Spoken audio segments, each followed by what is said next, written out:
Hey guys, welcome back to today's video. Today is Friday, December 11th, 2020, and today we're going to be talking about the surprises of the 2020 presidential election, part 2. So in my first video, I actually discussed some states that political pundits really didn't focus on following the 2020 election, and that's exactly what I'm going to be doing here today. Now, in future videos, in this, I guess you could say series, because I'm going to do 3 to maybe 5 of them even, I'm going to be focusing on some maybe down-ballot initiatives, or just focusing on things that aren't necessarily just the presidential results, because we all know that the 2020 election had surprises. And I think in my next video, I'm going to move away from the presidential result and actually focus in the Senate, because there were a lot of surprises in the United States Senate, things that we really didn't expect.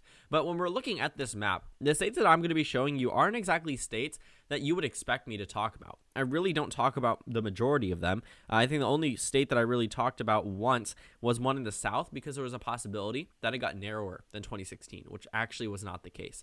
So when we're looking at this map, just make sure to keep that in mind. This is not going to be a Florida or Texas swing state analysis, but rather a video about some of the more surprising aspects of the election, states that we really didn't focus on much, that actually turned their tides in one way or another.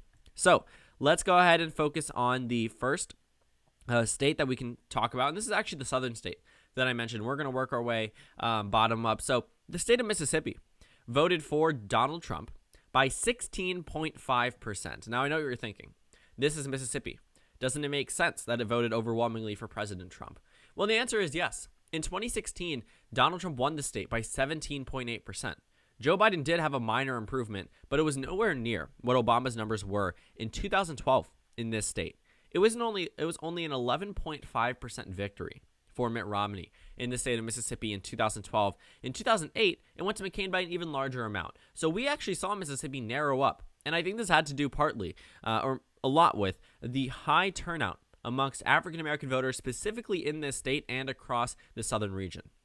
When you're looking at 2012, Romney won the state of Alabama by 22 points. Fast forward to 2016, 27.7% for Donald Trump. Mississippi went from being likely, swung by 6 points, to being safe. And this election, it only narrowly returns, despite increased African-American turnout really across the region. South Carolina was a 12-point victory. Georgia was a Biden victory. That's a 6-point swing. Alabama swung by 2 points. Not super significant, but Mississippi, barely swinging in this election. And I just think that that's fascinating. We can actually take a look at the exact swing, and it was only a swing by 1.2%.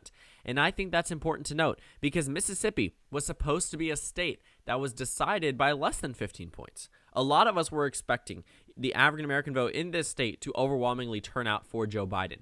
And you know what the thing is? We actually saw that happen in a number of key cities around the country. In just the right cities, we saw black turnout drive up, insanely high. And it was enough so that Joe Biden was able to win Wisconsin, to counteract the rural vote turning even more away from the Democrats than it did in 2016. Michigan, Pennsylvania, we saw just the right amount of voters, enough so that Biden was able to win the states by 1 point, 2 points, 3 points. But we didn't really see this happen in Mississippi. And I think it largely has to do with the effects of voter suppression, especially for the minority population in a number of these states across the South. That is a very real thing. A lot of these laws disproportionately disenfranchise minority voters, and that's not a myth. That is statistically proven. And when you're looking at Mississippi's swing, one may arrive at the conclusion, it would have swung by a larger amount had that not been into effect. Now, I'm not going to speak for the entirety of the state of Mississippi. I'm sure there were plenty of voters that were upset with Joe Biden's policy. This state is a very conservative state, so I'm not expecting Biden to be even remotely competitive. But I do think that this swing may be an indicator that there are some laws in there in the state of Mississippi that do restrict, and inhibit turnout amongst minority groups, because Mississippi did not match the national average. It did not match the national average. A number of southern states, take a look at this. You can see, based off the raw votes cast, you see right around this region, we saw this half of the United States, very high. This southern part of the United States, very high. But if you're looking at Mississippi, 8.6%. Alabama was 9.4%, and it even gets even worse in Louisiana, 5.9%, Arkansas, 7.8%. But then you see other states that increased by 26%.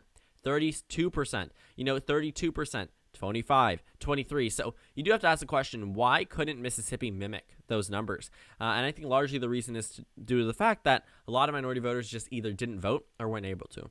So looking at Mississippi, I think that's a surprising That's a surprising aspect of the election. I think that's something that pundits might actually be looking for, because Mississippi was supposed to be likely. It ended up being just right around the same margin for Donald Trump as the previous election. Relatively zero swing. Looking at the next state, it's actually directly above the state of Mississippi. It's not Tennessee. It's not Kentucky. It's actually the state of Illinois. Now, Illinois voted for Joe Biden by 17 points. And if we look at the swing from 2016, you will actually see that it's redder. It's a 0.1% Republican swing in a year where this entire region swung to the left. Now, I get it. Iowa and Ohio didn't swing by as much as, Michigan and Wisconsin and Indiana. But still, the fact that Illinois did not vote for Joe Biden larger than Hillary Clinton may actually be a warning sign for future elections for Democrats, because Illinois increased by 9 points. Not the highest, but still an increase. So, arguably, the Democratic Party should have done better. This is one of the few states across the country that did not do better. Arkansas made sense. Florida made sense. Utah made sense. But when you're looking at the state of Illinois, there was no real reason as to why it should have gotten narrower than 2016. We can actually take a look, because 2016, I think, was a very phenomenal year for for Republicans, especially across this region. Pennsylvania flipped, Michigan, Wisconsin, Iowa, Ohio flipped, Indiana got safe, Missouri got safe, and Illinois, compared to 2012, actually increased. So Hillary Clinton had some type of support, but in 2008, we saw a lot more support for Obama in the state of Illinois. That's largely because he's from that state. But when you're looking at it, I think this state actually could be a state with its current trend, which is very narrow, could actually be a state that loosens its grip for the Democratic Party. It's 20 electoral votes, soon to be 19 following the 2020 census. And when you're looking at the state of Illinois, I would argue, say, is a crucial state. It's a state that the Democratic Party relies on election after election. It doesn't always put them over the top. But if Joe Biden had just won the Rust Belt but lost Illinois, he would not be president-elect today. So looking at Illinois, I think in future elections, because of what we're seeing decreased minority populations in the state of Illinois specifically. We're seeing it across this entire region, actually, this entire region that I'm about to hover over. Wisconsin, Michigan, Pennsylvania, Ohio, Indiana, Iowa. We're seeing decreased minority voters moving out of the states that once had the cities that once had millions of people, or a million plus people, now down to 300,000, 400,000. And they're moving to the south. They're moving to the Sun Belt, which is exactly why the Sun Belt region is getting bluer. Look at the Sun Belt region just, 12 years ago. We can look back in 2008. We can see just how red it was. Even 2012, I think, is a better example. Texas, plus 16. Arizona, plus 9. Georgia, plus 8. This entire region was nowhere near as competitive as it was today. Even in Obama's election, Colorado, plus 5.4 for Obama. New Mexico, plus 10.1. And then you look at 2020 and you see it's plus 14. It's plus 11. Biden wins Arizona. Trump is plus 5.5% in Texas. Georgia goes to Biden. South Carolina, still relatively close. So looking at this region, I think Illinois actually could be a state in the future that if we start to see even more minorities move out of this state, that this state actually might be competitive on the presidential level. I'm not talking about the immediate future. I'm talking about 10 to 20 years, because we all know the electoral map does take a significant shift. 8 years ago, 12 years ago, you wouldn't have told me Texas was going to be competitive, and it absolutely is today. So Illinois might be going through those works. We could see, it'll depend on whether or not the Democratic Party can rely on a lot of these white voters, especially outside of the city, to win the state of Illinois. So far, they've been doing it, but it's very possible in 10 to 20 years that Illinois moves to the Republican Party or just becomes super competitive. I think in a year where every single state practically moved to the left and Illinois went to the right is definitely a warning sign, because Joe Biden won the popular vote by 5 points. Illinois should not have moved to the right. So let's go ahead and move on to our next state. The next state is actually a combination of two states.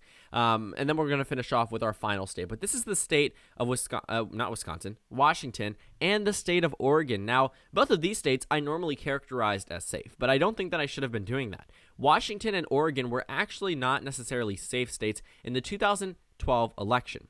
Barack Obama won these states by less than 15 points each, and I know that's surprising to see these two states as likely on the West Coast. It's the West Coast, stereotyped as the most liberal part of the United States, but Oregon was a 12.1% victory for Obama.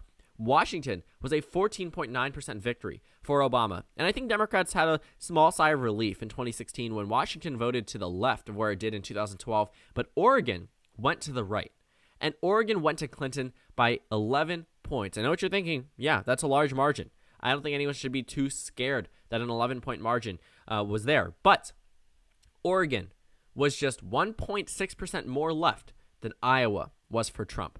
3 points left of Ohio, 2.9% actually.